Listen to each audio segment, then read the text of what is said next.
But I have a question though about being a journalist back then at like a newspaper. Just before we like, cause yo, first of all, that's a lot of incredible things that you just dropped in a row, and it's like been like 7 minutes. That's intense. But what's it like to be a journalist prior to the internet and working at a newspaper? Because like I understand the content flow of how a newspaper runs today, but I couldn't even really picture what it would be like to be in that ecosystem in the 80s. Yeah, so that's a great question actually. And I look back on my days at the Gazette.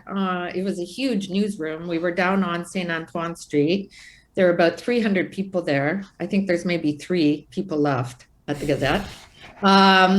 But honestly, like when something happened, okay, for example, I'll give you an example of a story I had to cover. So this guy was working at Burger King. Some guy comes in to rob them, and the guy working there picks up the butcher knife and stabs the robber. So he's this hero, right? Because he, saved Burger King or whatever. So I had to find this guy. So I picked, what a phone book is? Like, Yes. I can't believe I'm like I'm talking like not. this, but I'm not that young. okay. So you know what a phone book is. So we used to have to go through the phone book and call people because I knew which street it was on. So we had sort of a reverse phone book where you could look up a street and find out who lived there. So I knew which street this guy lived on. So I called everybody on the street and I found him. So I went and interviewed him. And so that's what we had to do. So it was a much slower pace. We only put out one newspaper a day, right? Like you worked all day on your story and then it went to bed at, I don't know, midnight or something. And then the next day you start all over again. But nowadays it's just So you like, would churn out a story a day, and it had to be like fitting in, edited, everything. yeah, yeah. That's Unless serious. you're working on a big feature, you could have time to work on a bigger, more investigative thing. But for a hard news story like that stabbing, you just do one a day.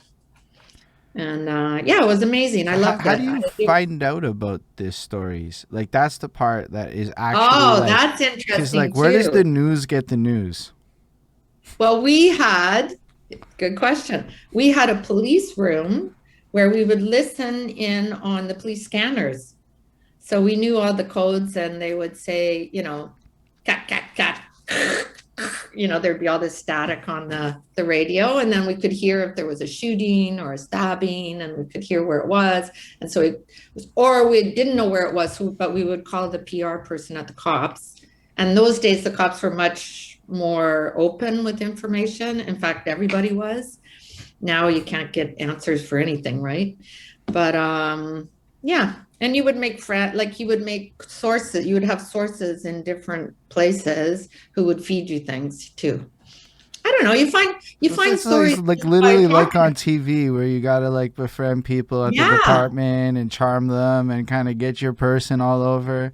yeah. And then someone shows up with a brown envelope, and it's got all the goods in there. That actually happened to me. One story I did was about Collège Notre Dame. It used to be a boarding school for boys, and it's owned by Brother Saint Croix, the religious order that owns the oratory. Like they're loaded. They own all kinds of land and things. Well, a guy came to me with all kinds of emails and letters proving that they had been sexually abusing these young boys back in the 50s, 60s, 70s, the classic priests, brothers sexually abusing young boys. But these guys had never talked about it. And so I tracked a lot of them down and interviewed them. And it was very sad because for a lot of them, it was the first time they'd ever talked about their abuse. And a lot of them, it had destroyed their lives. Like they were divorced, they were alcoholics, they had drug issues, they couldn't hold down work, all because of what had happened to them as kids. So anyway, that led to a lawsuit, and they got $18 million settlement from this religious order, which was the biggest settlement in Canada. So so that's the kind of journalism I like to do that makes a difference for people, that brings about some kind of social change, social justice.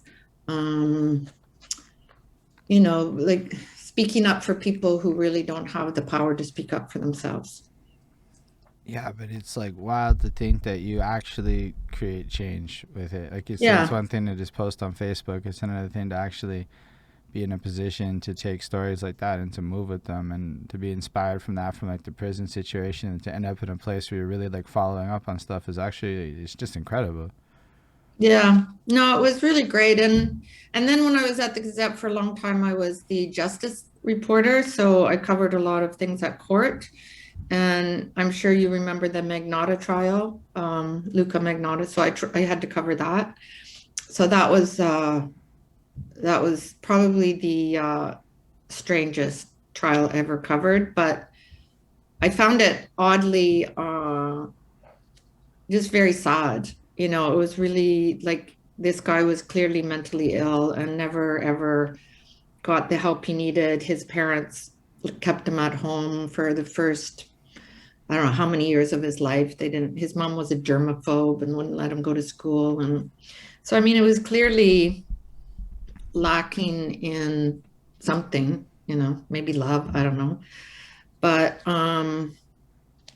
it sounds weird to have empathy for a murderer like that, but I did feel I feel like there's a lot of people like that in our society who, they wouldn't be where they are now if it wouldn't be full of hate and violence or aggression if they had just sort of had that love growing up or even now, you know.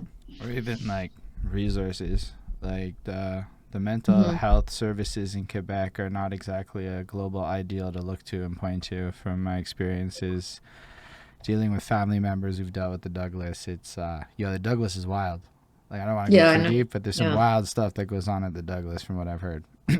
Not Yeah. like crazy wild, but more like they look the other way for drug dealing kind of wild. Mm. Yeah, it's a real problem, and I think with COVID, we're seeing more of it now, and I think we're going to, the long-term effects are going to be quite long-lasting, I think, in terms of mental illness from this pandemic, because we're all experiencing the stress, but we're not really aware of it. You know what I mean? It's kind of like this low level under the radar sense of foreboding, like what's going to happen. Yeah, I Yeah. definitely agree with that. Like, we're trying to figure out like events, right? So we wanted to go to the park, bring some stuff, and then we found out recently, maybe some other people doing a similar thing spread COVID recently, and it's like, oh, say word. That's a whole extra level of details that never existed. Or the app. There's an app on my phone now, the green thing. That wasn't That's right. necessary before. That's wildly Just to show stressful. your vaccine. I know. I know. It's surreal. Like every once in a while, I can't believe that. I think this is affecting the entire world. We've never lived through something like this. I definitely think you're right though that there's a lot that we're not feeling. That even like the most stable, well together person has never experienced this level of long term trauma that the Yeah, country is facing. Because everybody knows somebody that's messed up over this right now. Everybody I does. know. And I I think know. it's cool that that's like a focus for you. I don't know what to Well, I do. think people have to understand, like, I know in our borough, especially, like we have the biggest borough, and I'm the mayor of the biggest borough and the most populated and the most diverse. So I spent a lot of time during COVID on Zoom calls with different communities, different community groups.